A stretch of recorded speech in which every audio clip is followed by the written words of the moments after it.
Hello, you all are watching Inspiria TV. I am Preeti Gupta and today School of Media and Design organized Esperanza 3.0 and we have a speaker Anuradha Sharma. Hello, ma'am. Hello. Okay. So I would like to ask you a question. In a diverse and a complex country like India, how do you approach the task of bringing forth underreported stories or shedding a light on the issues which might not receive mainstream attention? Okay, so you want 4-story ideas. Yes. 4-story ideas that are not reported, Yes. that are not covered. I don't think, I think children's education is not covered much by media. That's one thing that I feel that needs a lot of attention, especially how what kind of education our children are getting, what kind of skills they are picking up. Somehow, it's going on and on, nobody really talks about it. So I'm really worried about the kind of education that's happening at the very elementary level. And a lot of private players have come up. They have all these fancy, all singing, all dancing schools, but they're still lacking in basics of education that we need in a diverse country like us. The understanding of our country, the understanding of our diversity, the values that we need. So this is one thing that I still think that in spite of COVID, we don't do enough health reporting. There needs to be more about talking about health, because health is one sector apart from education where you spend a lot of money. I mean, getting basic health care, accessing basic healthcare facilities is so expensive, but you spend a lot of money, but the standard is so low, right? So, and there is a lot of people, I think majority of Indians don't even have that access to healthcare. So I think the more you do, and it's not, whatever we do now is very little, and we need to do really more and more, and especially women's health.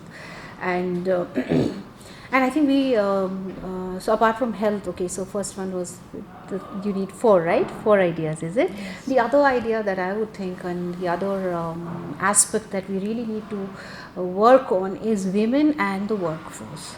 Why are so many women dropping out from the organized workforce in India? I think there are recent statistics where we are, I think, worst in in so many years. Where did we lose it? Why are women dropping out from the workforce? So this is something that we really need to examine. And from your side, like you are a young media persons, and you could ask this question: why is it like women are getting educated, and especially so, like, what does that mean, the statistic, for example, that women are dropping out from the workforce? I really don't have that. If I knew you would be asking me the question, maybe I would have had the statistic in my fingertips, but right now I don't know. So the story is women are dropping out. There are a lot of women in the unorganized sector, so they are doing a lot of insecure jobs, they are doing a lot of thankless jobs, or they are working. It's not women are not working, but from the organized workforce, women have just come out.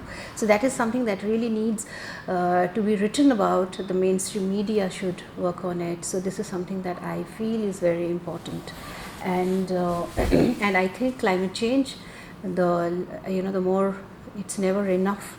What you can say about climate change, the kind of weather conditions we are having, the flooding. Look at how there was this dam breach with sudden the outburst of a glacial lake in Sikkim, right? We live in this, particularly for us who live here in this zone, we live in a very eco-fragile zone, and yet we don't talk much about nature and environment and climate change. How?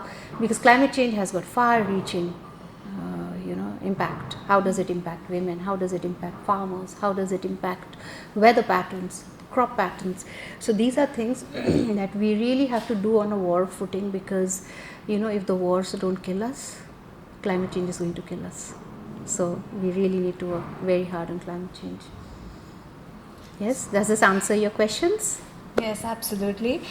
Could you share some insight about your journeys? Because as an independent woman and journalist, could you share some motivation related to the politics, social issues in India? What motivates me? Yes. Or you want to know like my own reason for doing this? Yes. Yeah, my own journey.